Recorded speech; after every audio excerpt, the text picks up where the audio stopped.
அனைவருக்கும் வணக்கம். சிவாய நம திருச்சிற்றம்பலம். நமது சிவ சிவ அன்பே சிவம் அறக்கட்டளையில் பயணம் செய்யும் அனைத்து அடியாருக்கும் இனிய இரவு வணக்கம். இன்றைய சிறப்பு விருந்தினராக வந்திருக்கும் மகாராஜன் ஐயா அவர்களை வருக வருக என்று வரவேற்கிறேன். Sir, welcome to our trust sir and our channel. Thank நீங்க thank டாபிக் you சொல்லி so அப்படி much. ஸ்டார்ட் பண்ணிக்கோங்க. Thank you. Thank you sir. Thank you so much. இன்றைய நல்லதொரு நாளிலே சிவ அன்பே சிவம் டெலிகிராம் சேனலில் கலந்து கொண்டு இந்த சிறப்புரையை கேட்க வந்திருக்கும் அன்பர்கள் அனைவருக்கும் முதற்கண் வணக்கமும் வாழ்த்துகளும். என்னுடைய பேர் Maharajan, yoga instructor, Tirunelveli primary health centre, Munanchippatti. So இன்னைக்கு பார்த்தீங்க அப்படின்னா நம்ம எடுத்துக்கிட்டு இருக்க தலைப்பு என்னன்னா நன்றி உணர்வு அப்படின்னு சொல்லுவோம். எல்லாருக்குமே தெரியும். இப்போ நம்ம வாழக்கூடிய இப்போ ஒரு விஞ்ஞான காலத்துல இதெல்லாம் இதை பத்தி பேசணுமா அப்படின்னு கேட்டீங்க அப்படின்னா கட்டாயம் பேசணும். எதுக்காக அப்படின்னா எல்லாரும் நன்றி உணர்வு அப்படின்னு பார்த்தோம் அப்படின்னா நிறைய கேட்டகரியில நம்ம சொல்லலாம். ஸோ ஃபார் எக்ஸாம்பிள் நம்ம ஐயோ நம்ம இப்போ ஒரு சின்ன ஹெல்ப் பண்ணணுமே, நம்ம பிறருக்கு உதவி பண்ணணுமே, நம்மளை மறந்துட்டாங்களே அப்படின்னு சொல்லுவோம் இல்லையா? இந்த மனிதனுக்கு நன்றி இல்லையா, ஐயோ நம்ம எவ்வளவு உதவி பண்ணியிருக்கிறோம், கஷ்ட காலங்களை அப்படி நம்மளை விட்டுட்டு போயிட்டாங்களே அப்படின்னு சொல்லிட்டு சொல்லுவோம். அல்லது வேற எந்த மாதிரி எடுத்துக்கலாம் நன்றி உணர்வை? சரி, நம்ம ஒரு கிராட்டிடியூட் அப்படின்னு பார்க்கும்போது லைக் எந்த மாதிரினா, இப்போ நம்ம ஏதாச்சும் நமக்கு ஒரு பொருள் கிடைக்குது, அல்லது நமக்கு ஏதாவது ஒரு கிஃப்டடா ஒரு எதிர்பார்க்காத விதத்துல நம்ம வாழ்க்கையில ஒரு நல்ல சந்தர்ப்பங்கள் ஏதாவது நமக்கு நடக்குது அப்படின்னா அதற்கு நம்ம நன்றி உணர்வோட நன்றி சொல்வோம். ஓகேங்களா? ஆனா நம்ம டாபிக் ரிலேட்டடா பார்க்கும்போது சாட்டிஸ்ஃபேக்ஷன்ஸ், நிறைமனம் அப்படின்னு வர்றதுக்கு பாத்தீங்கன்னா நன்றி உணர்வு தினசரி வாழ்க்கையில நம்ம கடைபிடிச்சோம் அப்படின்னா நம்ம எண்ணி பார்க்க முடியாத அளவுக்கு நம்ம வாழ்க்கையில நமக்கு எல்லாமே கிடைக்கும். ஏன் அப்படின்னா யாருமே இங்க நிம்மதியா இல்லை அப்படிங்கிறது நல்லா தெரியும். அதாவது 100க்கு பாத்தீங்க அப்படின்னா கிட்டத்தட்ட ஒரு 90% மக்கள் எடுத்துக்கிட்டோம் அப்படின்னா ஏதோ நம்ம போயிட்டு இருக்கோம் ஒரு லைஃப்ல நம்ம ஒரு பிறந்துட்டோம், ஏதோ ஒரு லைஃப்பை நம்ம ரீட் பண்ணி போயிட்டு இருக்கோம் அப்படிங்கிற மாதிரி தான் இருக்கும். ஆனா நன்றி உணர்வுன்னு ஒரு மனுஷனுக்கு வந்துருச்சு அப்படின்னா அவன் எந்த வகையில இந்த வாழ்க்கையை வாழுவான் அப்படிங்கிறத நம்ம சோதனை பண்ணி பார்க்கலாம். நம்ம பிராக்டிக்கல் லைஃப்ல அப்ளை பண்ணியும் பார்க்கலாம்.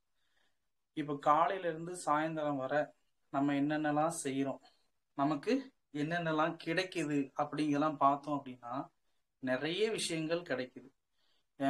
கொஞ்ச நேரம் கண்களை மூடி நம்ம கையை வச்சு நம்மளுடைய இருதயத்தை நம்ம மேல அப்படி ஜஸ்ட்ல வச்சு பார்த்தோம் அப்படின்னா ஹார்ட் பீட் கேட்குது, அப்படித்தானே? இதயம் துடிக்குது. அது நம்மளுடைய செயல் கிடையாது, இயற்கையாவே நமக்கு நடக்கக்கூடியது. இறைவனால நமக்கு உடல்ல ஆற்றல் இருக்கு, உயிர் இருக்கு, எல்லாமே நடந்துட்டு இருக்கு. இருதயம் இயங்கிட்டு இருக்கு, நுரையீரல் இயங்கிட்டு இருக்கு. நம்ம சாப்பிட்றோம், சாப்பிட்ட சாப்பாடு பிளட்டா மாறி நம்ம உடம்பெல்லாம் ஒரு ஆற்றல் களமா கொடுத்து நம்ம நல்ல வகையில வாழ்ந்துட்டு இருக்கோம் அந்த வாழ்க்கையில. ஓகேங்களா? எதுக்காக அப்படின்னா காலையில எழுந்திரிச்ச உடனே நன்றி உணர்வு தவம்னு சொல்லுவாங்க, அல்லது நன்றி உணர்வு ரிலேட்டடா உள்ள எல்லா அஃபர்மேஷன்ஸையும் நம்ம சொல்லலாம். ஒரு பாசிட்டிவ் அஃபர்மேஷன்ஸ்லாம் நீங்க கேள்விப்பட்டிருப்பீங்க, சொல்லலாம். இறைவா இன்றைய நாளுக்கு ரொம்ப நன்றி அப்படின்னு சொல்லணுமா? ஏன் அப்படின்னா ஒவ்வொரு நாளும் ஒவ்வொரு சனமும் இந்த உலகத்துல ஒரு உயிர் பிறக்குது, ஒரு உயிர் இறந்து போகுது, என்ன வேணாலும் நடந்துகிட்டே இருக்கு. இது ஒரு டிராமா மாதிரிதான். மனித வாழ்க்கை அப்படிங்கிறதே என்ன சொல்லலாம், ஒரு சின்ன நாடகம் மாதிரிதான், ஒரு சினிமானே சொல்லலாம். ஒரு 2 மணி நேரம் சினிமா மாதிரிதான். நேத்தைக்கு இருந்தவங்க இன்னைக்கு இருக்க மாட்டாங்க, நாளைக்கு இருக்க மாட்டாங்க, இதெல்லாம் ஒரு விஷயம் நடந்துகிட்டே இருக்கும். ஆனா காலையில எழுந்திரிச்சோடனே இறைவா உனக்கு நன்றி அப்படின்னு சொல்லும் போதே என்ன ஆகும்னா அந்த நாளை நம்ம பயனுள்ள வகையில பயன்படுத்தி கொள்ளத்தக்க ஒரு ஆக்கப்பூர்வமான சிந்தனையும் ஆற்றலும் நமக்கு கிடைக்கும். ஃபர்ஸ்ட். ரெண்டாவது பாத்தீங்க அப்படின்னா என்னைக்கெல்லாம் நீங்க ஃப்ரீயா இருக்கீங்களோ, எப்பெல்லாம் உங்களுக்கு இந்த வாழ்க்கை ரொம்ப கொடூரமா இருக்கு, எனக்கு இந்த வாழ்க்கையே பிடிக்கல, ஏன்டா வாழ்றோன்னு தோணுது அப்படிங்கிற மாதிரிலாம் நீங்க யோசிக்கும் போது நீங்க ஒரு இதை நீங்க யோசித்து பார்க்கணும். என்னைக்காவது நீங்க ஓய்வா இருக்கக்கூடிய நேரத்துல உங்ககிட்ட 2 வீலர் இருந்துச்சு அப்படின்னா அப்படியே பைக் எடுத்துட்டு, அது கார் இருந்துச்சுன்னா கார் எடுத்துட்டு அப்படி இந்த சொசைட்டியை பாருங்க. அப்படி இந்த எப்படி சொல்லலாம், ஒரு பயணம் செய்யறதுக்காக நான் சொல்றேன். ஒரு ஹாஸ்பிட்டல்ல போய் பாருங்க. ஓகேங்களா? ஒரு அரசு மருத்துவமனைக்கு போங்க, ஒரு முதியோர் இல்லத்துக்கு போங்க, பெண்கள் காப்பகத்துக்கு போங்க, குழந்தைகளுடைய காப்பத்துக்கு போங்க. நிறைய இடத்துல போய் சுத்தி பாருங்க, என்ன நடக்குது அப்படிங்கிறத போய் ஜஸ்ட் வந்து வாட்ச் பண்ணுங்க. ஏன் அப்படின்னா அப்பனாதான் நமக்கு என்னெல்லாம் கிடைச்சிருக்கு அப்படிங்கிறது வந்து தெரியும். ஏன் அப்படின்னா ஒவ்வொருத்தங்களுக்கும் நமக்கெல்லாம் வந்து பாத்தீங்கன்னா ரெண்டு கண்ணு நல்லா தெரியுது, காது நல்லா கேக்குது, ரெண்டு கை இருக்கு, கால் இருக்கு, என்ன உடல் உள்ளுறுப்புகள், ஆரோக்கியமான உள்ளுறுப்புகள் இருக்கு. இதெல்லாம் வந்து எத்தனையோ பேர் இழந்து தவிச்சிட்டு இருக்காங்கன்னு தெரியும். ஒரு ஹாஸ்பிட்டல்ல போய் பாருங்க, ஃப்ரீயா இருக்கக்கூடிய நேரத்துல வந்து ஜஸ்ட் வந்து நம்ம அந்த நன்றி உணர்வு நம்ம எப்படி எடுத்துக்கலாம் அப்படிங்கிறத மட்டும் பாட்டுவாங்க. ஒவ்வொரு மருத்துவமனைக்கு போங்க, மருத்துவமனைக்கு போயிட்டு வாட்ச் பண்ணுங்க. எத்தனையோ பேர் வந்து உடல் உள்ளுறுப்புகள் வந்து செயலிழந்து கஷ்டப்பட்டு என்னெல்லாம் பண்றாங்க, அவங்களுக்கு எதுவும் கிடைக்காம இவ்வளோ ஒரு அடிப்படையான விஷயங்கள் கூட அவங்களுக்கு கிடைக்காம எவ்வளவு கஷ்டப்படுறாங்க அப்படிங்கிறது தெரியும். அப்புறம் முதியோர் இல்லம் போங்க. அதாவது மாசத்துல ஒரு முறையாவது என்ன நீங்க பண்ணணும்னா முதியோர் இல்லத்துல போய் முதியோர்கள்லாம் சந்திங்க, அங்க என்ன நடக்குதுன்னு முதல்ல பாருங்க. சாப்பாடு, ஒரு ஒரு வேளை சாப்பாடுக்கு அவங்க எந்த அளவுக்கு இருக்கிறாங்க, சாப்பாடு வந்து ஒருத்தங்களுக்கு ஊட்டி விடணும், அந்த மாதிரி சூழ்நிலைகள்லாம் இருக்கும். அப்புறம் வந்து பெண்கள் காப்பகத்துக்கு போய் பாருங்க, குழந்தைகளுடைய காப்பகத்துக்கு போய் பாருங்க. அதெல்லாம் பார்க்கும்போது நம்மளுடைய குழந்தைகள், நம்மளோட ஃபேமிலி மெம்பர்ஸ்லாம் மாசம் ஒரு முறை வந்து அந்த மாதிரி கூட்டு போய் காமிக்கணும். அப்படின்னாதான் நம்ம வாழ்க்கையில நன்றி உணர்வு அப்படிங்கிறதே வரும். அப்போ என்ன சொல்ல வரேன் அப்படின்னா, இந்த வாழ்க்கைங்கிறது ஒரு பயணம். இந்த பயணம் எப்ப வேணாலும் சீக்கிரம் முடியலாம். வந்த டேட் வந்து நமக்கு தெரியும், போற டேட் வந்து தெரியாது. நன்றி உணர்வு அப்படிங்கிற ஒரு விஷயம் நம்மளுக்குள்ள வந்துருச்சு அப்படின்னாலே சாட்டிஸ்பேஷன்ஸ், நிறைமனம் அப்படிங்கக்கூடிய ஒரு தன்மை நமக்கு கிடைச்சிடும். நிறைமனம் வந்துட்டு அப்படின்னாலே மகிழ்ச்சியான வாழ்க்கை வந்து நமக்கு ஆட்டோமேட்டிக்கா வந்துடும்.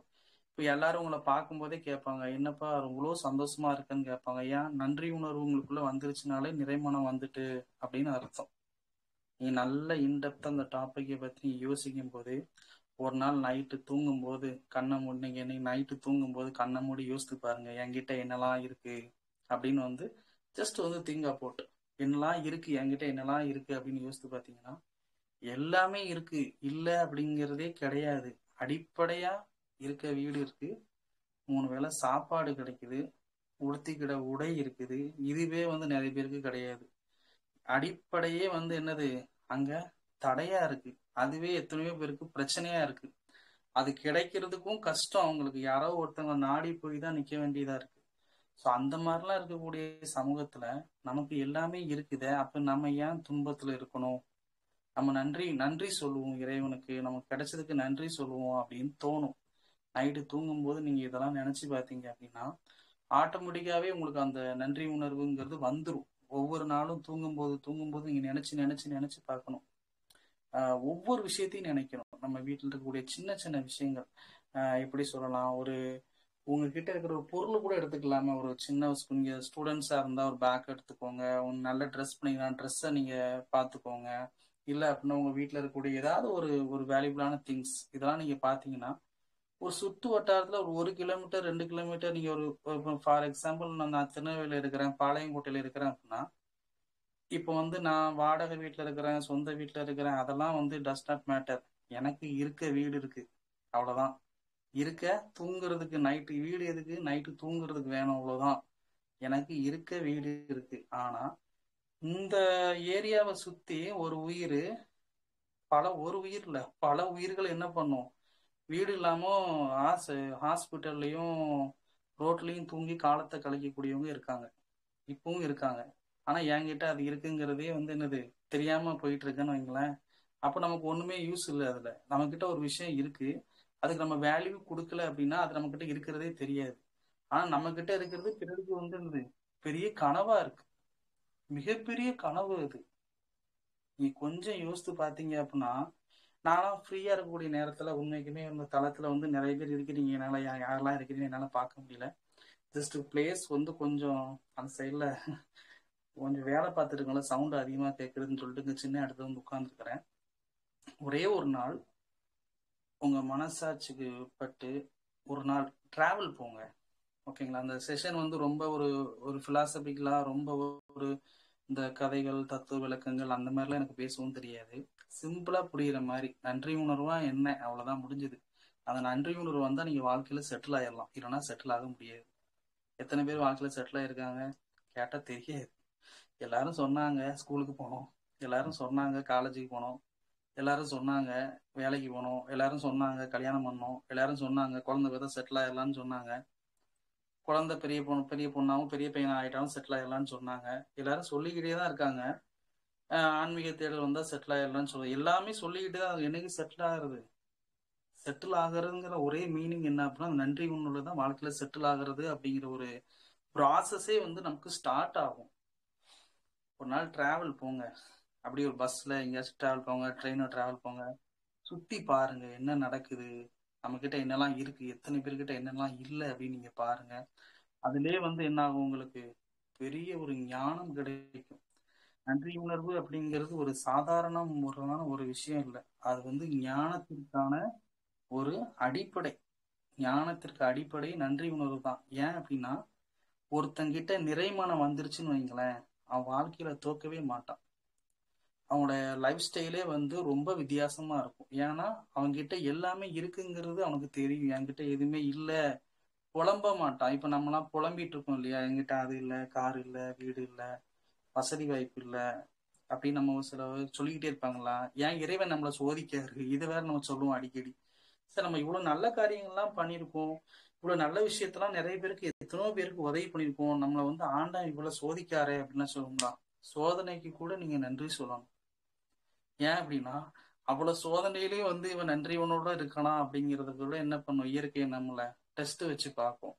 இவ்வளவு சோதனை கடந்து வந்தாலும் வந்து நன்றி உணர்வோட இறைவா உனக்கு நன்றி அப்படின்னு சொல்றானா. துன்பம் வந்தாலும் பரவாயில்ல, என்கிட்ட இவ்வளவு விஷயம் இருக்கு, துன்பம் வந்தாலும் பரவாயில்ல, என்கிட்ட இவ்வளவு விஷயம் இருக்கு, நீ கொடுத்ததுக்கு நன்றின்னு சொல்றானா.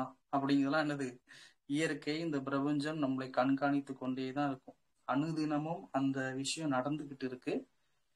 இந்த பிரபஞ்சம் அப்படிங்கிறது ஒரு நந்தவனம்னு சொல்றாரு யாரு, வேதாத்திரி மகரிஷி. அவங்க பிரபஞ்சம் என்ற நந்தவனத்தில் இறுதியாக பூத்த பூ தான் யாரு, மனிதன். நம்மளாம் வந்து இந்த நந்தவனத்துல வந்து இறுதியா பூத்து இருக்கக்கூடிய ஒரு பூ. அந்த பூ வந்து என்னது, நல்ல மணக்கணும், பல பேருக்கு வந்து என்னது நல்ல வகையில காட்சி கொடுக்கணும், பல பேர் விரும்பணும். அந்த அளவுக்கு என்ன பண்ணணும்னா அந்த வாழ்க்கையை நம்ம வாழணும். ஒவ்வொரு நாளும் ஒவ்வொரு சனமும் நம்ம இறப்பை நோக்கி தான் பயணம் செஞ்சுட்டு இருக்கோம். இந்த கான்சியஸ்னஸ் எல்லாத்துக்கும் இருக்கா?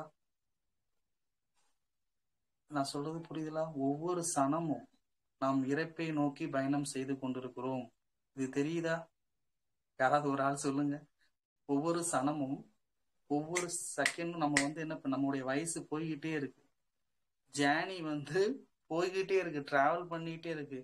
அப்போ காலையில எழுந்திருச்ச உடனே நம்ம உச்சரிக்கக்கூடிய வார்த்தை என்ன வார்த்தையா இருக்கணும் அப்படின்னா, முதல்ல நீங்க எந்த வழிபாடுனாலும் பண்ணலாம், எந்த தெய்வத்தினாலும் நீங்க வழிபட்டுக்கலாம். அதுல ஏன்னா மனிதன் வந்து எதை வழிபட்டாலும் மனதை தான் வழிபடுகிறான் அப்படிங்கிறது சொல்றாங்க. காலையில எழுந்திரிச்ச உடனே வாழ்க வையகம் வாழ்க வளமுடன் இந்த உலகத்தை நினைச்சு வாழ்த்தலாம் இல்லையா. இந்த பிரபஞ்சத்தை நினைச்சு வந்து என்ன பண்ணிக்கலாம், ஒரு பிளெஸிங்ஸ் கொடுக்கலாம், அந்த உலக மக்கள் எல்லாரும் நல்லா இருக்கணும்னு சொல்லிட்டு. ஆனா முதல்ல நீங்க உச்சரிக்கிற வார்த்தை என்னையா இருக்கணும் அப்படின்னா, இறைவா நேற்று இரவு தூங்கிய பல உயிர்கள் இன்று காலை விழிக்கவில்லை, நான் விழித்து விட்டேன், இதுக்கு உனக்கு நன்றி. நான் விழிச்சிட்டேன், அதுக்கு உனக்கு நன்றி. ஏன் அதை முதல்ல சொல்லிட்டோம் அப்படின்னாலே அந்த நாள் ரொம்ப நல்லா இருக்கும். அதுக்கப்புறம் எனக்கு நல்ல உடல் நலம் இருக்கு, உனக்கு நன்றி. எனக்கு நல்ல மனவளம் இருக்கு, இறைவா உனக்கு நன்றி. எனக்கு உடுத்திக்க உடை இருக்கு, இருப்பிடம் இருக்கு, என்னை பராமரிச்சுக்கிறதுக்கு உறவுகள் இருக்காங்க, தாய் தந்தை கணவன் மனைவி குழந்தைகள், இந்த மாதிரி உறவுகள் இருக்காங்க, அதற்கு உனக்கு நன்றி அப்படின்னு நன்றி சொல்லும் போது என்ன ஆகும்னா ஆள் மனம் வந்து விழிப்பு நிலைக்கு வர ஆரம்பிச்சிடும். கொஞ்சம் கொஞ்சமா ஆள் மனம் விழிப்பு நிலைக்கு வர ஆரம்பிச்சிருச்சு அப்படின்னாலே நிறைமனம் அப்படிங்கக்கூடிய ஒரு இடத்துக்கு நம்ம வந்துருவோம். அந்த நிறைமனம் வந்துட்டு அப்படின்னாலே நம்ம வாழ்க்கையில வந்து மகிழ்ச்சியான ஒரு வாழ்க்கையை வாழ ஆரம்பிச்சிடும். வாழ்க்கையில செட்டில் ஆயிரும், சீக்கிரம் செட்டில் ஆயிரும். யாரை பார்த்து நீங்க உங்ககிட்ட என்னப்பா எப்படி இருக்கீங்க கேட்டா நீங்க நல்லா இருக்குன்னு சொல்ல மாட்டீங்க, நிறைமனமோடு இருக்கிறப்பா அப்படின்னு சொல்லுவீங்க. அது ஆணா இருந்தாலும் சரி பெண்ணா இருந்தாலும் சரி, உங்ககிட்ட யாராவது வந்து எப்படி இருக்கீங்க அப்படின்னு கேட்டா கூட என்ன சொல்லுவீங்க, நான் ரொம்ப நிறைமனதோடு இருக்கேன் அப்படின்னு சொல்லி சொல்லுவீங்க. அந்த அளவுக்கு ஒரு நிறைவு வந்து என்ன பண்ணும், வந்துடும். அதே மாதிரி உங்க வீட்டில் இருக்கக்கூடிய, இப்போ நீங்க இதுல எந்தெந்த ஏஜ் குரூப் ஆஃப் பீப்புள்ஸ் இருக்காங்க எனக்கு தெரியல, யாரா இருந்தாலும் சரி, ஒரு 14 வயசு ஆயிருச்சா, கொஞ்சம் பெரிய பையன், நம்ம ஓரளவு நமக்கு சிந்திக்கக்கூடிய ஆற்றல் வந்துருச்சு அப்படின்னாலே என்ன பண்ணுவோம்னா, சொசைட்டில இறங்கி என்ன நடக்குது அப்படின்னு கவனிங்க. கவனிச்சோம் அப்படின்னாலே என்னது, நம்ம எந்த நிலையில இருக்கோம் அப்படிங்கிறது தெரியும். எத்தனையோ பேர் நமக்கு கீழே வாழ்ந்துகிட்டு இருக்காங்கன்னு தெரியும். ஏன் அப்படின்னா, இந்த நன்றி உணர்வும் நிறைமனமும் இல்லாம தான் என்ன பண்றாங்க, நிறைய பேர் தாழ்வு மனப்பான்மைக்கு போயிருவாங்க சீக்கிரம். ஏதாவது ஒரு காரணத்தால நம்ம கிட்ட இல்லைன்னு தோணும், அவங்கள மாதிரி நம்ம இல்லைன்னு தோணும், அந்த மாதிரிலாம் போயிருவாங்க. உண்மைகளே சொல்றா இருந்தா, உங்களை மாதிரி ஒரு உயிர் இந்த பிரபஞ்சத்துல கிடையவே கிடையாது. மீண்டும் வரப்போறதும் கிடையாது. இனி வந்ததும் கிடையாது, இனிமேல் வரப்போறதும் கிடையாது. நம்ம தனித்துவமான ஒரு ஆன்மா. எத்தனை கோடி மனிதர்கள் இருக்காங்களோ அத்தனை கோடி உலகம். ஒரு மனிதன் ஒரு உலகம் அப்படிம்பாங்க. அப்போ உங்க உலகத்துல நீங்க வாழணும் அப்படின்னா, நீங்க நன்றி உணர்வோட இருக்கணும். இந்த இயற்கைக்கு அனுதினமும் என்ன பண்ணணும், நன்றி சொல்லணும். ஏன் அப்படின்னா, இயற்கை என்கின்ற கண்காணி உங்களை அனுதினமும் பார்த்து கொண்டே இருக்குன்னா என்ன பண்றோம், நம்ம என்னென்ன செயல் செய்யறோங்கிறத பார்த்துக்கிட்டு தான் இருக்கு, பார்க்காமலாம் இல்லை. அதாவது நம்ம வீட்டுல விளக்கு பொருத்தி வச்சுட்டு இந்த சைடு தப்பு பண்ணா யாருக்கு தெரியாதுன்னா நினைக்க கூடாது. பிரபஞ்சம் எல்லாத்தையும் வாட்ச் பண்ணிட்டே இருக்கு. நம்ம இவனுக்கு கொடுக்குறோமே, கரெக்டா யூஸ் பண்றாப்லையா, என்ன தப்பு பண்றாப்லையா, கூட்டத்துல இருக்கும்போது ஒரு மாதிரி இருக்காரு, தனியா இருக்கும்போது ஒரு மாதிரி இருக்காது, உண்மையிலே இவருடைய குணாதிசயம் என்ன, இவருக்கு நம்ம கொடுக்கலாமா அப்படிங்கிறதெல்லாம் இயற்கை பார்த்துக்கிட்டு தான் இருக்கு. பிரபஞ்சம் இயற்கை ரெண்டுமே ஒண்ணுதான், பார்த்துக்கிட்டு தான் இருக்கு நம்மள. அதனால நன்றி உணர்வோட இருக்கும்போது என்ன ஆகும் அப்படின்னா, நம்ம எது தேவையோ அதை தான் என்ன பண்ணுவோம், நம்ம கேட்போம். தேவையில்லாததை பத்தி கேட்க மாட்டோம். எனக்கு அது முதல்ல தேவை என்னன்னு தெரியலையே, அதுதான் நன்றி உணர்வு வந்துருச்சுன்னா என்ன பண்ணுவோம், தேவை என்னன்னு தெரிஞ்சிடும். தேவை என்ன, மகிழ்ச்சியா வாழணும், அவ்வளவுதானே. மகிழ்ச்சியா வாழ்றதுக்கு தானே வந்திருக்கிறோம். ஸோ தேவை என்ன பண்ணும், ஒரு 3 கேட்டகரியா அதை பிரிச்சு வச்சிருக்காங்க.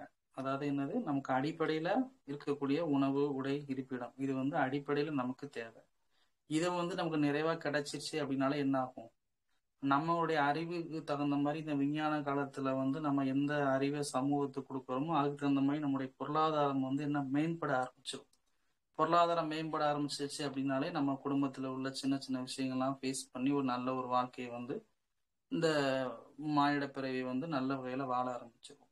அது போக மாதம் ஒரு முறையாவது என்ன பண்ணணும், ஏதாவது ஒரு முதியோர் இல்லம் அல்லது இந்த ஊனமுற்றவர்கள்லாம் நீங்க பார்க்கும்போது உண்மைக்கு நமக்கு தோணும் இல்லையா, நீங்க லைவா நீங்க யோசித்து பாருங்க. நம்மலாம் ஈவன் மைசெல்ஃப் ஆல்சோ, நம்மளாம் கவலைப்படுறதுக்கு அர்த்தமே கிடையாது. இப்ப என்னைக்காச்சும் கவலைப்படும் போது நினைச்சு பாருங்க, ஒரு கை இல்லாத ஒரு பையன் போன வாரம் நினைக்கிறேன், போன வாரத்துக்கு முந்தின வாரம் திருநெல்வேலி விஓசி மைதானத்துல ஒர்க்குக்கு போயிட்டு உட்கார்ந்துட்டு இருக்கும்போது ஒரு பையன் பாத்தீங்கன்னா, அந்த பையனுக்கு கால் கொஞ்சம் செயலிழந்து இருக்குது, கைகளை வச்சு அந்த தம்பி நடந்து வராப்புல. எனக்கு தெரிஞ்ச அந்த பையன் ஒரு 5th ஸ்டாண்டர்ட் என்னமாதான் படிப்பாப்புன்னு நினைக்கிறேன். கைகளை வச்சு அப்படி ஊனி ஊனி ஊனி ஊனி என்ன பண்றாப்புல முன்னாடி வந்துட்டு, அவங்க அம்மாவும் அதே மாதிரிதான் இருக்காங்க. ஒரு சனம் என்ன ஆச்சுன்னா, அப்படியே நம்மளே வாழ்க்கைய ஒரு சனம் சிந்திக்க வச்சிருச்சு. ஒரு பார்க்ல உட்கார்ந்துருக்கிறேன், அந்த பையன் இப்படி நடந்து பக்கத்துல வந்துட்டு, அண்ணா ஏதாவது கொடுங்கண்ணா அப்படின்றாப்புல. கையில இருக்கிற ஒரு 10 ரூபா கையில கொடுத்துட்டு, சரிப்பா அப்படின்னு கையில கொடுத்துட்டு அவர் அப்படியே எடுத்து இப்படி கையை வச்சு ஊனி ஊனி போறாப்புல. வெயில் அடிக்குது, எப்படி பயங்கரமா வெயில் நல்லா இருக்கு அப்படித்தானே, பயங்கர வெயில், எல்லா மாவட்டத்திலயும் வெயில் நல்லா இருக்கு. கையெல்லாம் சுடும், கையெல்லாம் பொத்துரும் அப்படித்தானே, உள்ள மண்ணு அதுலலாம் அப்படியே போறாப்புல. பார்க்கும்போது ஒரு சனம் அப்படி, அப்பா கடவுளே, நம்மளாம் எவ்வளவு கொடுத்து வச்சவங்க அப்படின்னு தோணுது இல்ல.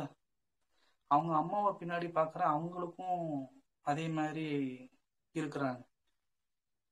அந்த தம்பி போயிட்டு அந்த ஊஞ்சல்ல ஆடுற கூட ஏறி தூக்கி உட்கார்றதுக்குள்ள ஆள் இல்லை, ஒரே ஒருத்தவங்க பெரியவங்க தம்பி ஊஞ்சல் ஆடுறியாப்பா அப்படின்னு தூக்கி ஊண்டி மேல வைக்கிறாங்க, வச்சு ஆடுறாப்புல. அந்த பையன் ஜாலியா ஆடுறாப்புல. கொஞ்சம் நினைச்சு பாருங்களேன், அவன் சக ஒரு அவனை மாதிரி உள்ள ஒரு குழந்தைகளோ அவன் வயசுல உள்ள பையனை பார்க்கும்போது ஐயோ நமக்கு இல்லைன்னு நினைப்பான்ல. நமக்கு ஆண்டவன் கை காலை இப்படி கொடுத்துட்டானே அப்படின்னு நினைப்பான் இல்லையா? அப்ப நமக்கெல்லாம் அந்த மாதிரி ஏதாவது இருக்கா நம்ம வீட்டுல நம்ம குடும்பத்துல? கொஞ்சம் யோசித்து பாருங்க.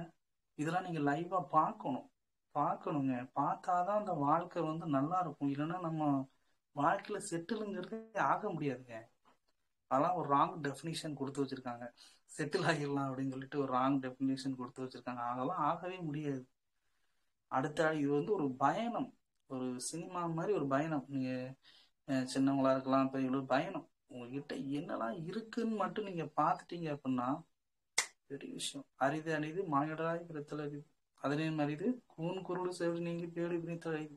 கண்ணு நல்லா தெரியுது, காது நல்லா கேட்குது, நல்லா பேச முடியுது, வாய் பேச முடியுது. நமக்கு எத்தனை பேர் இருக்கிறாங்க. இந்த பேருந்துலாம் பார்க்கும்போது நம்ம பார்ப்போம் இல்லையா?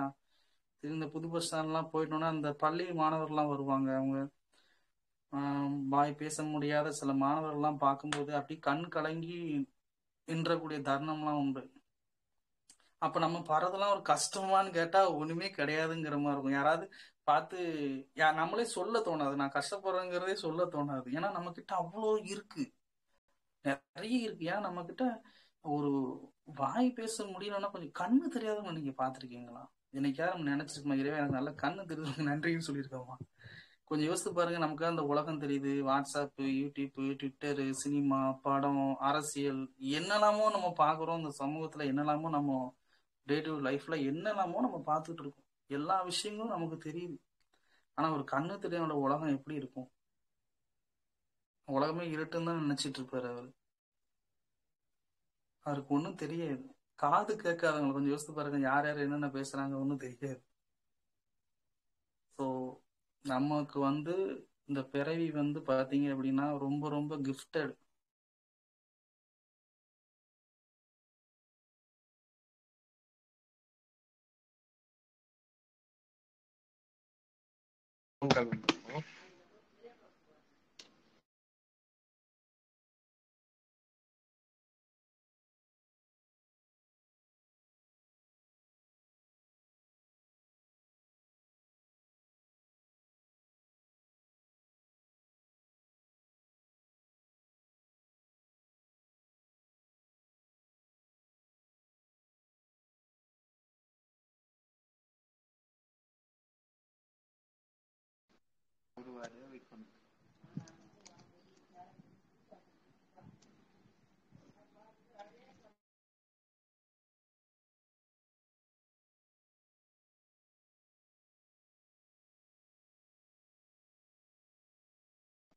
வெயிட் பண்ணுங்க. இதுல முக்கியமான போன் கால் வந்து. மகராஜ் சார், போன் கால் வந்துருச்சோ? மகராஜ் சார் கேக்குற, அன்மியூட் பண்ணுங்க. மகராஜ் சார் அன்மியூட் பண்ணுங்க. மகராஜ் சார் அன்மியூட் பண்ணுங்க. அன்மியூட் பண்ணுங்க சார். கேக்குதா சார்? கேக்குதுங்களா சார்? அன்மியூட் பண்ணுங்க சார். கேக்குது. கேமரா ஆன் பண்ணிக்கோங்க. கேக்குதா எல்லாத்துக்கும்? கேக்குது. ஓகே, சாரி, மன்னிச்சிடுங்க, டவர் இல்லைன்னு நினைக்கிறேன். ஓகே, ஸ்டார்ட் பண்ணலாமா? கேக்குதா? கேக்குது சார். போனை திருப்பி ஓகே.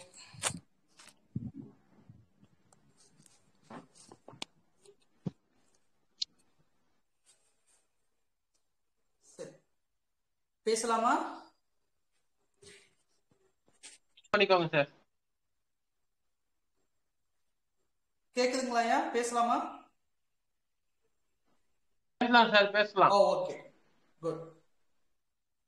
என்ன பேசிட்டு இருந்தோம்னா, இந்த மாதிரி பயணம் சிறப்பா அமையறதுக்கு தான் நன்றி உணர்வு அப்படிங்க. அதே மாதிரி சாப்பிடும் போது நம்ம சாப்பிடுவோம் இல்லையா? சாப்பாடு ஒவ்வொரு நாளும் சாப்பிடும் போது என்ன பண்ணணும்னா, கையில சாப்பாடை எடுத்துட்டு நினைக்க சொல்றாங்க. இன்னைக்கு காலையில நம்ம சாப்பிட்டோம், இன்னைக்கு மதியானம் நம்ம சாப்பிட்டோம் இல்லையா? அப்படி சாப்பிடும்போது ஒரு சனம் வந்து நீங்க என்ன பண்ணணும் அப்படின்னா, கொஞ்சம் திங்க் பண்ணி பாருங்க, எத்தனை பேருக்கு வந்து இந்த சாப்பாடு கிடைச்சிருக்குது அப்படின்னு. எத்தனை பேருக்கு இந்த சாப்பாடு கிடைச்சிருக்குது அப்படி நீங்க திங்க் பண்ணி பாத்தீங்கன்னா, நிறைய பேருக்கு வந்து அதுவே பெரிய கனவா இருக்கும்.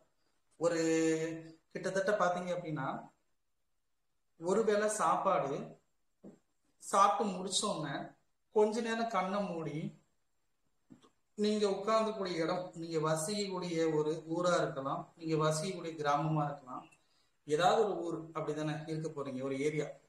கண்ணை மூடி நீங்க யோசித்து பாத்தீங்கன்னா, அந்த ஒருவேளை சாப்பாடு ஒரு குடும்பத்துக்கு கனவா இருக்கும், கண்டிப்பா இருக்கும், அது நமக்கு தெரியாது. அதே மாதிரி ஒரு ஹோட்டல் பக்கத்துல ஒருத்தர் வெயிட் பண்ணிட்டு இருப்பாரு. இதெல்லாம் வந்து இப்படி ஒரு சொடக்கு போடுற நேரத்தில் நடக்கக்கூடிய விஷயங்கள். ஒரு ஹோட்டல் பக்கத்துல ஒருத்தர் வெயிட் பண்ணிட்டு இருப்பாரு, ஒரு ஹாஸ்பிட்டல் பக்கத்துல ஒருத்தர் நின்றுட்டு இருப்பாரு, ஒரு கோவில் பக்கத்துல ஒருத்தர் நின்றுட்டு இருப்பாரு. எதுக்காக?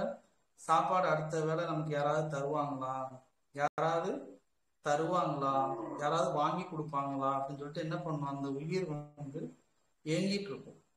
நமக்கு யாராவது தந்துட மாட்டாங்களா அப்படின்னு. நமக்கு ஈஸியா நமக்கு காலையில கிடைக்குது, மதியானம் கிடைக்குது, நைட்டு கிடைக்குது. புரியுதுங்களா? இதெல்லாம் நம்ம உணரணும். அப்புறம் நம்ம காலில் போட்டிருக்கக்கூடிய சாதாரண செருப்பு, ஓகேங்களா? காலில் போட்டிருக்கக்கூடிய சாதாரண செருப்பு ஒருத்தங்களுடைய கனவு. நம்ம அணிஞ்சிருக்கக்கூடிய உடை பல இளைஞருடைய கனவா கூட இருக்கலாம். நிறைய பேருக்கு பார்த்தீங்க அப்படின்னா, குடும்பத்துடைய வறுமையின் காரணமாக இப்போ நிறைய பேர் வந்து ஒரு சட்டையை வந்து 2 நாள் போடுவாங்க. சில குடும்பத்தெல்லாம் வந்து பாத்தீங்க அப்படின்னா, நிறைய வச்சிருந்தாலும் அவங்களுக்கு தேவையானதை மட்டும் எடுத்துட்டு என்ன பண்ணுவாங்க, நமக்கு இது போதும்னு நினைப்பாங்க. குடும்பத்துடைய உறுப்பினர்கள் அதிகமா இருப்பாங்க, வீட்டுல பொம்பளை பிள்ளைங்க அதிகமா இருப்பாங்க, நம்ம வந்து அவங்கள வந்து கரை சேர்க்கணும், சிக்கனமா செலவு பண்ணுவாங்க. நிறைய விஷயங்களை பார்க்கும்போது நிறைய சாக்ரிஃபைஸ் எல்லாம் பண்ணுவாங்க. ஒரு சின்ன ஒரு உடுப்புல இருந்து, சாப்பிடக்கூடிய சாப்பாடுல இருந்து, போடக்கூடிய அணிகள்ல இருந்து எல்லாத்தையுமே என்ன பண்ணுவாங்கன்னா சாக்ரிஃபைஸ் பண்ணுவாங்க. கிடைக்காது அவங்களுக்கு வந்து, அது வந்து கிடைக்காது. கிடைக்காதுன்னு சொல்றதை விட அவங்களுக்கு அது என்ன சொல்லலாம், அப்படிதான் அப்படிங்கிற மாதிரி இருக்கும். இது இவ்வளவுதான், இதுக்கு தகுந்த மாதிரி தான் நம்ம இருந்துக்கணும் அப்படிங்கிற மாதிரிலாம் தோணும். ஆனா ஒரு சில விஷயத்தெல்லாம் பார்க்கும்போது நமக்கு அது அளவுக்கு அதிகமாவே கிடைக்குதுன்னு தோணும். ரொம்பவே கிடைக்குது, ரொம்ப எளிமையா கிடைக்குது நமக்கு. ஸோ அப்போ நமக்கு எளிமையாக கிடைக்கக்கூடிய விஷயம்லாம் ஒவ்வொருத்தனுக்கும் மிகப்பெரிய இந்த சமூகத்தில் பல பேருடைய கனவு அப்படிங்கிறத வந்து நம்ம தெரிஞ்சுக்கிடும் போதே என்ன ஆகும்னா, நமக்கு நிறைமனம் அப்படிங்கிறது டக்குன்னு வந்துடும். நன்றி உணர்வு அப்படிங்கிறது பற்றி என்ன பண்ணுவோம், சீக்கிரம் அதை கேப்சர் பண்ணிடுவோம், பிடிச்சிடுவோம், டக்குன்னு பிடிச்சிடுவோம். அதை பிடிச்சிட்டோம் அப்படின்னாலே நம்ம வாழ்க்கையில செட்டில் ஆயிடலாம் அப்படின்னு சொல்றாங்க. ரெண்டாவது வந்து பார்த்தீங்க அப்படின்னா, நைட்டு தூங்குறதுக்கு முன்னாடி நிறைய பாசிட்டிவ் அஃபர்மேஷன்ஸ்லாம் சொல்லிட்டு தூங்கணும். அப்படின்னா தான் நம்முடைய ஆழ்மனம் வந்து எப்போதுமே விழிப்பு நிலையில இருக்கும். ஏன் அப்படின்னா, நம்முடைய ஆழ்மனம் வந்து எதை ரிசீவ் பண்ணி வைக்குதோ அதுதான் நம்மளுடைய வாழ்க்கையா வந்து மாறுதுன்னு சொல்றாங்க. ஒரு விஷயத்த நம்ம வந்து உள்ளார போட்டுட்டோம் அப்படின்னாலே அது நடந்துடும். அதுதான் வந்து லா ஆஃப் அட்ராக்ஷனா இருக்கட்டும், அது இயற்கையோட விதியே அப்படிதான். நம்ம எதை வந்து உள்ள எடுத்துக்கிறோமோ அதை அப்படியே நம்ம ப்ராக்டிக்கல் லைஃப்ல அப்ளை ஆயிடும். அதான் உண்மை. அப்ப நைட்டு தூங்கும்போது என்ன பண்ணணும்னா, காலையில இருந்து சாயந்தரம் வரை நம்ம யாரெல்லாம் பார்த்தோம், யாருக்கிட்ட பேசணும், என்னென்ன பேசணும், இது வந்து சரியா தப்பா, உண்மைக்குமே வந்து நம்ம இந்த செயலுக்கெல்லாம் நன்றி சொல்லணுமா, இறைவா எனக்கு இந்த இது கிடைச்சிருக்கு ரொம்ப நன்றின்னு சொல்லணுமா, அப்படிங்கெல்லாம் வந்து நீங்க கால்குலேஷன் பண்ணி பார்க்கும்போது என்ன ஆகும் அப்படின்னா, நம்முடைய ஜெனடிக் சென்டர் அது வந்து பியூரிஃபை ஆகிக்கிட்டே இருக்கும், தூய்மை ஆகிக்கிட்டே இருக்கும். அது தூய்மை ஆயிடுச்சு அப்படின்னாலே என்ன போகும்னா, நிறைமனம் வந்து வாழ்க்கையில அதிகமா வந்துகிட்டே இருக்கும்.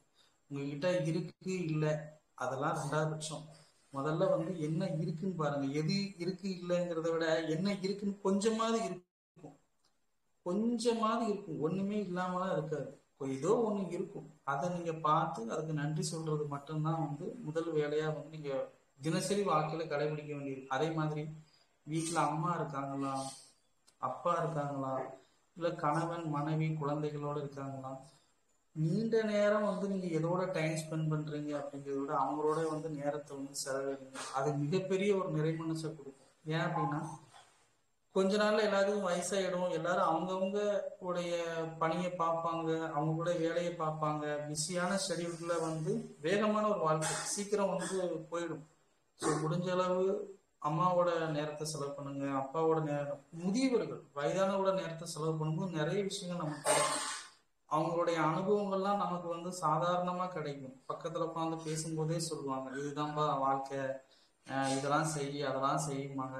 அவங்க கிட்ட போய் கேட்டா கூட பரவாயில்ல, இறைவன் எனக்கு அதெல்லாம் கொடுத்துருக்காரு, அதெல்லாம் நன்றி சொல்லணும், நான் எப்படியோ இருந்திருப்பேன், எப்படியோ இருந்திருப்பேன், இப்போ நல்லா இருக்கேன் அப்படின்லாம் சொல்லுவாங்க. அதெல்லாம் முடிஞ்சளவு என்ன பண்ணணும்னா வீட்டுல உள்ள அன்பரோட நேரத்தை வந்து செலவு பண்ணுங்க. அது இன்னும் ஒரு படி மேல வந்து நிறைமனத்தை கொடுக்கும்.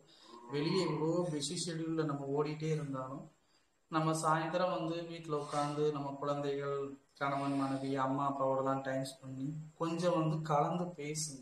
அதாவது நான் இன்னைக்கு இதெல்லாம் பண்ணேன், இறைவன் வந்து அதாவது வாரத்துல ஒரு நாள் மாசத்துல ஒரு நாள் சேர்ந்து சாமி கும்பிட்ற பழக்கம்லாம் உண்டு. சில கூட்டு குடும்பங்கள்லாம் வந்தது கூட்டமா அந்த சில ரிச்சுவல்ஸ்லாம் ஃபாலோ பண்ணுவாங்க. ஸோ அந்த டைம்ல என்ன பண்ணணும், எல்லாரும் சேர்ந்து நின்று நன்றி உணர்வு சொல்லணும். நம்ம குடும்பம் ரொம்ப நல்லா இருக்கு, நம்ம குடும்பத்துக்கு எல்லாமே கிடைச்சிருக்கு, ஒரு ஸ்பெஷல் கிஃப்ட் நமக்கு, நம்ம வந்து இறைவனுக்கு நன்றி சொல்லணும் அப்படின்னு சொல்லிட்டு என்னது சேர்ந்து நின்று சொல்லும் போது என்னன்னா அந்த வைப்ரேஷனே என்ன பண்ணணும், அந்த குடும்பத்தை ஒரு அமைதியை வந்து கிரியேட் பண்ணும், நிறைமனத்தை கொண்டு வரும், ஒரு ஒரு மகிழ்ச்சியான வாழ்க்கையை கொண்டு வரும், கட்டாயம் கொண்டு வரும். அதை வந்து அப்படியே நீங்க உங்களோட ப்ராக்டிக்கல் லைஃப்க்கு நீங்க பார்க்கணும், அப்ளை பண்ணி பாருங்க. கூட்டமா நின்று பண்றது, எல்லாரும் சேர்ந்து நின்று ஒரு ஒரு விஷயத்துக்கு நன்றி சொல்றது, அதெல்லாம் நீங்க பண்ண என்ன ஆகும் அப்படின்னா வாழ்க்கைய ஒரு அமைதியா ஆனந்தமா போகும். அதே மாதிரி யாராவது வீட்டுல இல்ல சார் இது பேசுறதுக்கு நல்லா இருக்கும், ஆனா வந்து பிராக்டிக்கல் லைஃப்லாம் இதெல்லாம் நடக்குமா அப்படின்னு கேட்டா கண்டிப்பா நடக்கும், நடக்காமலாம் போகாது. சில விஷயங்கள் சினிமால நல்லா இருக்கும், யதார்த்த வாழ்க்கையில செட் ஆகாது. அப்படித்தானே, நமக்கு ஓப்பனாவே நல்லா தெரியும். சில விஷயங்கள் வந்து சினிமால பாக்குறதுக்கு நல்லா இருக்கும், 30 செகண்ட் ஸ்டேட்டஸ்க்கு வேணா நம்ம போட்டுக்கலாம், அதுக்கு நல்லா இருக்கும். ஆனா வந்து பிராக்டிக்கல் லைஃப் நல்லா இருக்காது, அது செட் ஆகாதுன்னு சொல்லுவாங்க. நீங்க நன்றி உணர்வு சொல்லி பாருங்க, ஆட்டோமேட்டிக்கா நிறைமனம் வந்துடும். அது எப்பேற்பட்ட ஒரு ஒரு விஷயமாக கூட இருக்கலாம். ஒரு மாதிரி மனம் குழப்பமான நேரத்துல கூட இல்ல பரவாயில்ல, இறைவன் வந்து எனக்கு நல்லதுக்காக தான் இதை வந்து செஞ்சிருக்காரு, இறைவா உனக்கு நன்றி அப்படின்னு சின்ன சின்னதா விஷயத்துக்கு நன்றி சொல்ல சொல்ல சொல்ல சொல்ல சொல்ல மனசு வந்து பீட்டால இருந்து ஆல்பா மைண்டுக்கு அப்பப்போ இறங்கி வரும். காலையில சொல்லும் போது இறங்கி வரும், நைட்டு சொல்லும் போது இறங்கி வரும். இந்த மாதிரி மைண்டு கீழே ஃப்ரீக்வன்சி லெவல் இறங்கிச்சு அப்படின்னாலே வாழ்க்கையில நம்ம செட்டில் ஆக போறோம் அப்படிங்கிறது தெளிவா தெரியும். உங்களை வந்து நீங்க டெய்லி நன்றி உணர்வு சொல்லிட்டு இருந்தீங்கன்னா பிறர் வந்து உங்களை பார்க்கும்போது ரொம்ப வித்தியாசமா பார்ப்பாங்க. ஏன் அப்படின்னா நீங்க சிம்பிளிசிட்டியெல்லாம் இருக்க மாட்டீங்க, அதுக்காக நம்ம எதுவும் இல்லாமலாம் அந்த சமூகத்துல வாழ முடியாது. உங்களுக்கு தேவைக்கு இருக்கும், உங்களுடைய தேவைக்கு நீங்க எல்லாமே வச்சிருப்பீங்க. ஏன் அப்படின்னா உங்க தேவை என்னன்னு தெரிஞ்சிடும். இதுக்கப்புறம் ஒன்றும் தேவையில்லை, இது நமக்கு போகுங்கிற மாதிரி வந்துடும், அதுக்கு நீங்க நன்றி சொல்ல ஆரம்பிச்சிருவீங்க. அப்போ நிறைமனம் வர ஆரம்பிச்சிடும். உங்களுடைய பொருளாதாரம் வந்து ரொம்ப முன்னேற்றம் அடைய ஆரம்பிச்சிடும். அதெல்லாம் நீங்க ப்ராக்டிக்கல் லைஃப்ல அப்ளை பண்ணும்போது உங்களுக்கு தெளிவா வந்து தெரியும். அதே மாதிரி மாதம் ஒரு முறை எங்கேயாவது போயிட்டு உங்க குடும்பத்தோட போயிட்டு வெளியில போங்க. நிறைய பேருக்கு பாத்தீங்கன்னா மன அழுத்தம், ரொம்ப ஒரு ஸ்ட்ரெஸ்ஸா அழுத்தமா எங்கேயுமே போகாம அந்த மாதிரிலாம் ஒரு 6 மாசத்துக்கு ஒரு முறையாவது மாதம் ஒரு முறையாவது என்ன பண்ணணும்னா உங்களுடைய குடும்ப உறுப்பினரோட வெளியில கோவிலுக்கு போறது, அல்லது வெளியில ஏதாச்சும் ஒரு மாலுக்கு, உங்க சிட்டி சைட்ல இருந்தீங்கன்னா மாலுக்கு போறது, இந்த மாதிரி இடத்துக்குலாம் போய் சுற்றி பாருங்க. குடும்ப உறுப்பினரோட போகும்போதுதான் மனநிலையானது மாறும். இன்னைக்கு நம்ம எத்தனையோ பேர் வந்து குடும்ப வாழ்க்கையில இருந்தாலும் ஒரு மாதிரி அழுத்தமான ஒரு இதுலதான் போயிட்டு இருக்கு. அப்ப நீங்க கூட்டமா சேர்ந்து ஒரு குடும்பத்தோட ஒரு இடத்துக்கு போகும்போதுதான் ஒரு மனசு விட்டு பேசுறது, நம்ம கிட்ட நம்ம எப்படி இருந்தோம், நமக்கு எப்படி இருக்கும், நமக்கு என்ன தேவை, இறைவனுக்கு நம்ம நன்றி சொல்லணும், அந்த மாதிரியான ஒரு இயற்கை சார்ந்த இடத்துக்கு போங்க. எப்போதும் முடிஞ்சது கடல் சார்ந்த இடம், அப்புறம் வந்து இந்த கோவில்கள், அப்புறம் வந்து பாத்தீங்கன்னா மாதிரி ஃபாரஸ்ட் ஏரியா, அந்த மாதிரி ஏதாவது அருவி போறது, அந்த மாதிரிலாம் வந்து நீங்க போகும்போது மனசை வந்து நல்லா அமைதிப்படுத்திக்கலாங்கிறத விட மனசு வந்து ஆட்டோமேட்டிக்காவே என்ன ஆகும் அப்படின்னா அமைதியா ஆயிடும். அந்த சூழலுக்கு வந்து இயற்கை வந்து நம்மளை வந்து வடிவமைச்சுக்கணும், ஈஸியாவே வடிவமைச்சுக்கணும். நீங்க முயற்சி பண்ணி பாருங்க, அதுல இருக்கக்கூடிய மகத்துவமே வந்து மிகப்பெரிய மகத்துவம். அது நான் கிட்டத்தட்ட வந்து பாத்தீங்க அப்படின்னா என்னோட லைஃப்லாம் நான் ஒரு 4-5 வருஷமாவே அதை நான் அப்ளை பண்ணி பார்த்துருக்கேன். எதெல்லாம் நம்மளை விட்டு போதோ சரி ரொம்ப சந்தோஷம், ஆனா நம்ம கிட்ட என்ன இருக்குதோ அதை மட்டும் நம்ம பார்ப்போம். ஓகேங்களா? எதனா நம்ம நம்ம ஏதோ சூழ்நிலை சந்தர்ப்பம்னா எதனால நம்ம போவோம். ஏன்னா எதுவுமே நிரந்தரம் இல்லைன்னு நமக்கு தெரிஞ்சிச்சு. Everything is temporary in this life. எல்லாமே ஒரு சும்மா ஒரு டிராமா மாதிரி தான். அப்ப எதெல்லாம் என்கிட்ட இருக்குது அப்படின்னு பார்க்கும்போது, ஸோ எவ்வளோ வேல்யூபுல்லான நிறைய விஷயங்கள் இருக்கு. அதுக்கு நான் நன்றி சொன்னேன் அப்படின்னாலே நான் இன்னைக்கு நல்லா இருக்கேன் அப்படிங்கிற ஒரு கான்ஃபிடென்ட் வந்து நமக்குள்ள வரும். அந்த கான்ஃபிடென்ட் வர வைக்கிறது தான் என்ன பண்ணணும், காலையில எழுந்திருக்கிறது, சீக்கிரம் எழுந்திருக்கிறது. நைட்டு வந்து ஒரு 10 மணிக்கு முன்னாடி முடிஞ்சு 9:30 10 o'clock தூங்க போயிட்டு காலைல எழுந்திரிச்ச உடனே நம்ம என்ன பண்ணணும், இறைவா உனக்கு நன்மை விழிச்சிட்டோம் அப்படின்னாலே அது கிஃப்ட் தான். நம்ம இன்னைக்கு காலை விழிச்சிட்டோம் அப்படின்னாலே அது என்ன பண்ணலாம், கிஃப்ட் தான் நமக்கு. அந்த நாளை வந்து ப்ரிப்பேர் பண்ணி ஒவ்வொரு நாளும் நைட்டு தூங்குறதுக்கு முன்னாடி நாளைக்கு நம்ம யாரை பார்க்க போறோம், என்ன சந்திக்க போறோம், தொழில் ரீதியாக பார்க்க போறோமா, என்ன வேலைக்காக பார்க்க போறோம் அப்படிங்கெல்லாம் ப்ரிப்பேர் பண்ணி எழுதி வச்சுட்டு காலை எழுந்திரிச்ச உடனே கைகளை நல்லா தேய்ச்சி கண்களை வந்து பவுடர் போடுற மாதிரி நல்லா ஃபேஸ்ல வரடி விட்டு கொஞ்ச நேரம் கண்ணை மூடி இந்த பிரபஞ்ச இயக்கத்தின் மூலம் கவனிங்க. ஏன் அப்படின்னா நாளை அப்படிங்கிற ஒரு நிகழ்வு வந்து இந்த இயற்கையிலேயே நடக்கலை. நீங்க நாளைக்குன்னு போனீங்கன்னா நன்றி உணர்வாது, நிறைமனமாவது, மகிழ்ச்சியான வாழ்க்கையெல்லாம் சாத்தியமற்றது. அது வந்து என்ன ஆகும், மனுஷனை கவலையில கொண்டு போய் விட்டுரும். நீங்க நாளைக்கு நாளைக்கு இன்னைக்கு ஒரு நன்றி உணர்வு சொல்றாரு, நாளைக்கு நம்ம சூழ்நிலை எப்படி இருக்குன்னு தெரியலையே, இவ்வளவு பிரச்சனையை வேற நம்ம வச்சுட்டு இருக்கோமே, நாளைக்கு என்ன நடக்குன்னு தெரியலையே அப்படின்னு நினைக்கலாம். நாளைங்க ஒரு நிகழ்வு வந்து இயற்கையிலே நடக்கல. முதல்ல 2024 வருஷம் ஏப்ரல் மாதம் 29ஆம் தேதி திங்கட்கிழமை 8:45 எத்தனை வாட்டி வருது நம்ம வாழ்க்கையில? ஒரே ஒரு முறைதான். இந்த பிரபஞ்சத்து வாழ்க்கையில ஒரு முறைதான் நடக்குது. இன்னும் அடுத்த 9 மணிலாம் இன்னும் ஆகல. இன்னும் 15 நிமிஷம் இருக்கு 9 மணி ஆகிறதுக்கு. அதே இன்னும் நடக்கல. அந்த ப்ரோக்ராமே இன்னும் வரல. நமக்கு 9 மணியே இன்னும் வரல. பூமியோட சுழற்சியே 9 மணிக்கு இன்னும் போகல. அதனால மனசை நீங்க நாளைக்கு கொண்டு போனீங்க அப்படின்னா பிரச்சனை வரும். நாளைக்கு அப்படின்னு நம்ம நினைச்சிட்டோம் அப்படின்னாலே ஐயோ என்ன நடக்கும் தெரியலையே, எப்படி ஆகும் தெரியலையே அப்படிங்கிற மாதிரி இருக்கும். அப்ப இன்னைக்கு நம்ம கிட்ட என்ன இருக்குதோ, இன்னைக்கு நம்ம என்ன செயலை செய்யறோமோ அதுக்கு நம்ம நன்றி சொல்லிட்டோம் அப்படின்னால நிறைமனம் அடைஞ்சிடும், சீக்கிரம் வந்துடும். அட் ப்ரெசன்ட்ல இருந்து சொல்லும் போது என்ன ஆகும் அப்படின்னா அந்த உணர்வே வந்து நம்ம நல்ல வகையில கூட்டிட்டு போயிடும். இப்ப இந்த டாபிக் எல்லாம் பேசும்போது நான் எதுவுமே ப்ரிப்பேர் எல்லாம் பண்ணல. ஜஸ்ட் வந்து என்னது கிராட்டிடியூட்ங்கிறது இதுதான். நன்றி உணர்வை எத்தனை நன்றி உணர்வுங்கிற தலைப்பை எத்தனை பேர்கிட்ட கொடுத்தாலும் எந்த எந்த ஒரு ஆங்கிள்னாலும் பேசலாம். ஒவ்வொருத்தருக்கும் ஒரு பெர்ஸ்பெக்டிவ் இருக்கு. அந்தந்த பெர்ஸ்பெக்டிவ்ல யாருனாலும் எந்த விஷயத்தினாலும் பேசலாம். ஆனா நான் சொல்லக்கூடிய நன்றி உணர்வு வந்து எதுக்காக சொல்றேன் அப்படின்னா, நீங்க மகிழ்ச்சியா வாழ்றது, கண்ணை மூடி திறக்கிறதுக்குள்ள அந்த வாழ்க்கை முடிஞ்சிடும். அது நமக்கு திரும்ப அப்படி போய் சின்னதா சின்னதா கூட முடியாது. கண்ணை மூடி திறக்குள்ள முடிஞ்சிடும். எதுக்குன்னா நிறைய பேருக்கு வந்து பாத்தீங்கன்னா மன அழுத்தத்திலேயே இருக்கிறதுனாலதான் அந்த நன்றி உணர்வு அப்பப்போ ரிமைன் பண்றது. நம்ம குழந்தை இருக்கு, நமக்கு கணவர் இருக்காரு, மனைவி இருக்காங்க, அந்த மாதிரி அப்பப்போ ரிமைன் பண்ணி பார்க்க அன்பு வந்து தன்னால ஊற ஆரம்பிச்சோம். அன்பு ஊறினாலும் இந்த செகண்ட்ல வாழணும்னு தோண ஆரம்பிச்சிடும். இப்ப யாரும் வாழலாம் இல்லை, வாழ்க்கை தேடிட்டு இருக்கோம். உண்மைதானே? எது வாழ்க்கைன்னு தெரியல, வாழ்க்கையை வந்து தேடிட்டு இருக்கோம். ஒருவேளை இதான் வாழ்க்கையா இருக்குமோ, ₹1 பணம் சம்பாதிச்சுன்னா நம்ம இந்த இடத்துல இருப்போம், இந்த கார் வாங்கிடுவோம், அடுத்தால வந்து இது இருக்கும், இது வாழ்க்கையா இருக்கும் அப்படின்னு நினைப்போம். அப்படி இல்லை. அங்க போயாச்சுன்னா அது வேற ஒண்ணு காமிச்சிட்டு இருக்கும். There is no definition of life. இந்த லைஃபுக்கு டெஃபினிஷன் அப்படிங்கிறது கிடையாது. எத்தனை பேரு எத்தனை தத்துவங்கள் எத்தனை விஷயத்த வந்து நமக்கு இதுதான் வாழ்க்கைன்னு கொடுத்துட்டு போனாலும் இந்த டெஃபினிஷன் அப்படிங்கிறதே கிடையாது. நீங்க யாருங்கிற உணர்வு இதுதான். நான் யாருங்கிற தத்துவம் தான் முதல்ல அல்டிமேட் என்லைட்மெண்ட்.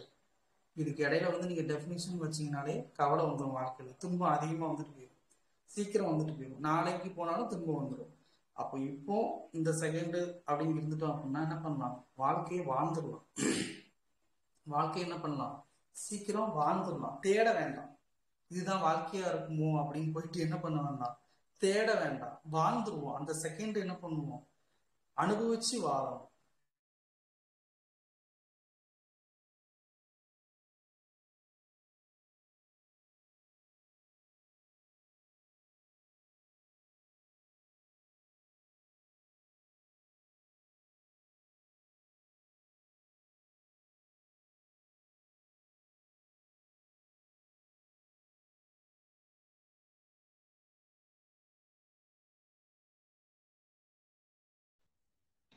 வெயிட் பண்ணுங்க. சிக்னல் ஏதோ கட் ஆயிருக்கு, வந்துருவாரு.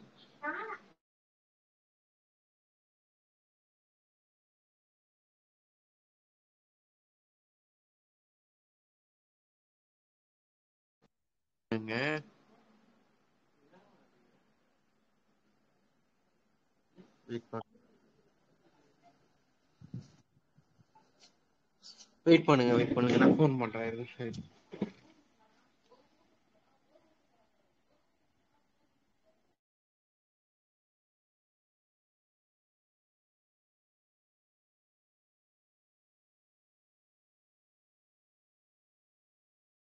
மகாராஜ் சார், என்னங்க சார் கட் ஆயிடுச்சு? சார் கேக்குதா? மகராஜ் சார் கேக்குதா? மகராஜ் சார் கேக்குதுங்களா? அன்மியூட் பண்ணுங்க. மகராஜ் சார் அன்மியூட் பண்ணுங்க. கேக்குது சார், கேக்குது. முடிச்சிட்டீங்களா? முடிஞ்சிச்சு சார். ஒரு முடிஞ்சிருச்சு, மேக்ஸிமம் முடிஞ்சிருச்சு. என்னன்னு தெரியல, கட் ஆகிட்டே இருக்குது. என்னன்னு தெரியல திடீர்னு. இல்ல, கவர் பண்றேன்னா கவர் பண்ணுங்க, ஒன்றும் பிரச்சனை இல்லை. வெயிட் பண்றேன். ஓகே. மணி என்ன? 5 மினிட்ஸ் மட்டும். பண்றதுன்னா பண்ணுங்க, ஆடியோல கூட பேசிக்கோங்க, ஒன்றும் பிரச்சனை இல்லை. ஓகே.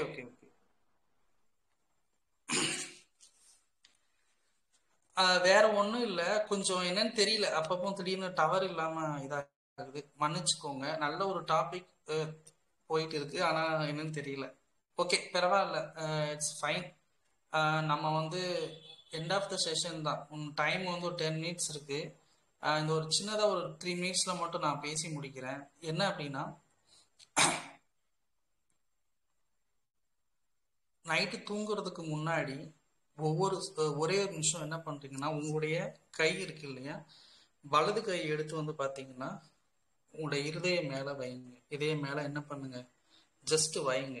வச்சு என்ன பண்ணுங்க அப்படின்னா, கண்களை மூடி கொஞ்ச நேரம் வந்து அந்த இருதயத்தோட துடிப்பை என்ன பண்ணும், கவனிச்சு பாருங்க. கவனிச்சப்போ நீங்க என்ன சொல்லணும், இது யாருக்காக துடிக்குது, எதுக்காக துடிக்குது, இது வந்து என்ன பண்ணுது, எனக்காக துடிக்குது, எனக்காக துடிச்சிட்டு இருக்கு. அப்போ இந்த வாழ்க்கையை வந்து நான் நல்ல வகையில வாழணும், நல்லபடியா வாழ்ந்து இந்த பயணத்தை வந்து சிறப்பா வந்து நான் வாழணும். எனக்காக துடிச்சிட்டு இருக்கு, எனக்காக என்ன பண்ணியிருக்காரு இறைவன் வந்து இந்த இயக்கத்தை நடத்திட்டு இருக்காரு அப்படிங்கிற உணர்வோட என்ன பண்ணணும், தூங்க போனீங்க அப்படின்னாலே ஒவ்வொரு நாளும் நைட்டு இந்த ஃபீல் பண்ணி தூங்குங்க. காலையில விழிக்கும் போது என்ன ஆகும் அப்படின்னா, ரொம்ப பிரமாதமா இருக்கும். ஏன்னா நைட்டு தூங்கிட்டு இருக்கும் போது நமக்கு சொன்னோம் இல்லையா, நமக்காக துடிக்குது இருதயம், நமக்காக துடிச்சிட்டு இருக்கு அப்படிங்கும்போது காலையில எந்திரிக்கும் போது என்ன ஆகும்னா, நம்ம ஆழ்மனம் மறுபடியும் ரிமைண்ட் பண்ணும். ஸோ நீ டைம் வேஸ்ட் பண்ணாத, ஒரி பண்ணாத, கவலைப்படாத. ஸோ லைஃப் வந்து என்னது, சாதாரண ஒரு விஷயம், ஒரு பயணம், ரொம்ப போட்டு திங்க் பண்ணிட்டு இருக்காத அப்படிங்கிறத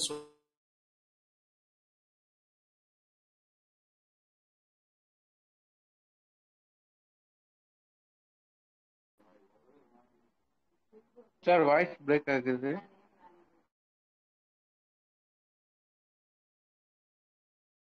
சார் கேட்கல சார்.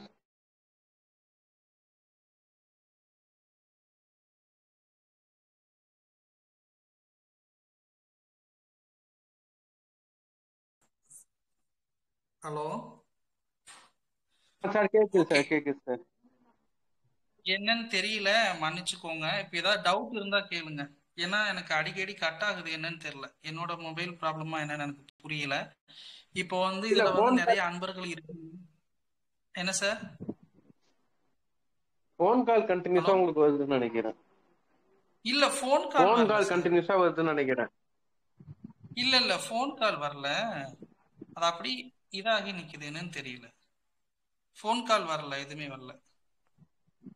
ஓகே. சரிங்க சார், தேங்க்யூ. ஃபைன். ரொம்ப நல்லா இருந்தது.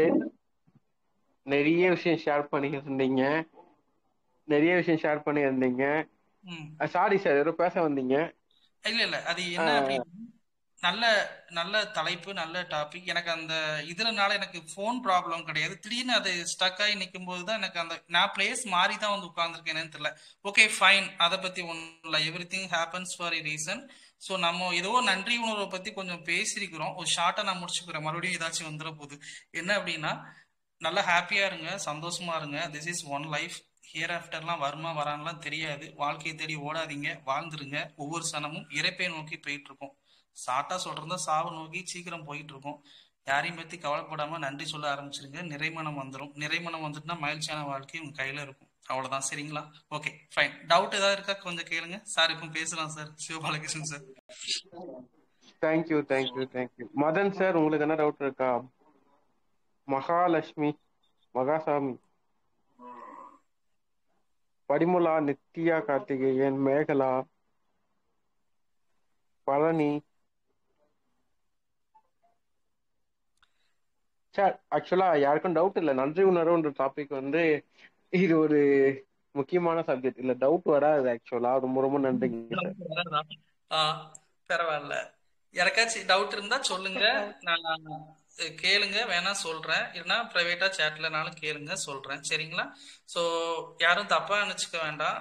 ஏதோ கொஞ்சம் அப்பப்போ கொஞ்சம் 2-3 வாட்டி சீக்கிரம் வெளியில வந்துருச்சு, அது என்னன்னு தெரியல எனக்கு.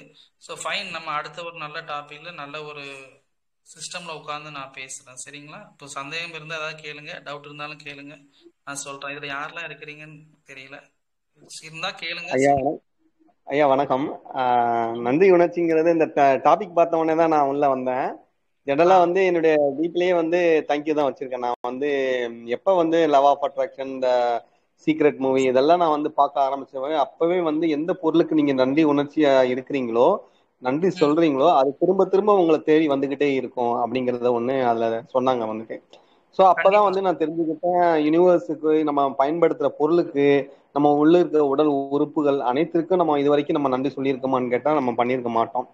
ஸோ எப்போ கண்டிப்பா. வந்து அந்த விஷயத்த அந்த அந்த அந்த அந்த மூவியை நம்ம பார்க்கும்போது அதெல்லாம் நான் நிறைய ம், கத்துக்கிடும் போது, ஆமா நான் இவ்வளவு நமக்கு கொடுக்குது இந்த பிரபஞ்சமும் இந்த இயற்கையும் நிறைய கொடுக்கும்போது நம்ம என்ன கொடுக்குறோம்? ஒன்றும் கொடுக்கல, நம்ம வாங்கத்தான் பாக்குறோமே, எதுவும் கொடுக்கறது இல்ல. அப்படிங்கறதுனால நம்ம வந்து அட்லீஸ்ட் நம்மளுடைய நன்றியாவது, கொடுத்ததுக்கு நன்றி அந்த ஒரு வார்த்தையாவது நம்ம வெளிப்படுவோம் அப்படிங்கிறத வந்து நம்ம கண்டிப்பா. சொல்லும் போது லைஃப்ல நிறைய மாற்றங்கள் அனுபவம் மூலமா நான் பெற்றிருக்கேன். இப்பயும் வெளியே போனாலும் அந்த மரங்களுக்கு, சூரியனுக்கு, இந்த இயற்கைக்கு எல்லாத்துக்குமே நான் நன்றி சொல்லிக்கிட்டே தான் இருப்பேன் வந்துட்டு. வெளியில டிராவல் பண்ணும்போதும் அந்த வார்த்தையை உச்சரிச்சுக்கிட்டே தான் இருப்பேன் வந்துட்டு. ஏன்னா நன்றிங்கிறது வந்து அவ்வளவு பெரிய வார்த்தை. நம்ம வாழ்க்கையில வந்து நமக்கு ஒண்ணு கிடைக்கணுங்கும் போது அந்த வார்த்தையை பயன்படுத்தினாலே அது ஒரு மந்திர சொல் மாதிரி என்னை பொறுத்த வரைக்கும் வந்துட்டு. ஸோ கண்டிப்பா. நீங்க கிளாஸ் எடுக்கும் போது எனக்கு ரொம்ப அது நீங்க சொல்லும் போதெல்லாம் எனக்கு நல்லா யூஸ்ஃபுல்லா இருந்தது. Thank you so much. கண்டிப்பா. நீங்க இந்த கிளாஸ் எடுத்ததுக்கு ரொம்ப நன்றி ஐயா. Thank you, thank you, thank you. வாழ்க வளமுடன். ரொம்ப நன்றி. வேற யாராவது பேசணுமா? நம்ம சார் ஷார்ட்டா தான் பேசணும். இல்ல, ஆக்சுவலா நிறைய விஷயம் நன்றி உணர்வை பத்தி பேசணும்னா நிறைய விஷயம் ஷேர் பண்ணலாம். பட் ஆனா ஷார்ட் அண்ட் ஸ்வீட்டா கொடுத்துருக்கீங்க. கண்டிப்பா நீங்க வேற ஒரு சப்ஜெக்ட்ல இதே டாபிக்ல நீங்க வந்து அவசியம் இன்னொரு டைம் நீங்க பேசணும். கிளியரான டெப்தா கொடுக்கணும். கண்டிப்பா ஆக்சுவலா அதான். கிளியரா. கண்டிப்பா சார், சிவபாலன் சார், கண்டிப்பா நம்ம கிளியரா கொடுக்கலாம். ரொம்ப சந்தோஷம். அதாவது வந்து இந்த உங்களுடைய நேரலையில வந்து, ஏன்னா நேரலையில வந்து நான் ரொம்ப நாள வந்து நிறைய பேர் சொல்லுவாங்க சார் வந்து நீங்க வந்து you can start YouTube channel நிறைய சொல்லுவாங்க. ஸோ அதுக்கெல்லாம் வந்து இப்போ கொஞ்சம் வெளியில வேலைகள் இருக்கனால பண்ண முடியல. எனக்கு வந்து ஒரு ஆசை தான் பப்ளிக் பிளாட்ஃபார்ம்ல இந்த மாதிரி. ஆனா உங்களுடைய இணைப்பு கிடைச்சதுக்கு ரொம்ப நன்றி. ஏன்னா நிறைய சர்வீஸ் பண்றீங்க உங்க ட்ரஸ்ட் மூலமா. நிறைய மருத்துவம், நிறைய கல்வி, நிறைய ஒரு கெஸ்ட் எல்லாம் வந்து இன்வைட் பண்ணி இந்த மக்களுக்கு வந்து நல்ல விஷயத்த கொண்டு போறீங்க. ஸோ அதில் நான் ஒரு பார்ட்டா இருக்கேன் அப்படிங்கிறதுக்கு வந்து ரொம்ப சந்தோஷமா இருக்கு. இந்த தலைப்பை வந்து ரொம்ப சுருக்கமா ஷார்ட்டா சொல்லியிருக்கேன், அவ்வளவுதான். இனிமேல் வரக்கூடிய காலங்களில் வந்து நம்ம நல்ல ஒரு ஸ்டாண்டர்டா நல்ல இன்டெப்தா கூட நம்ம பேசலாம். சரிங்களா? Thank you thank you thank you sir. முடிச்சுக்கலாம். நன்றி. தேங்க்யூ. வாழ்க வளமுடன். எல்லாருக்கும் நன்றி. வாழ்க வளமுடன்.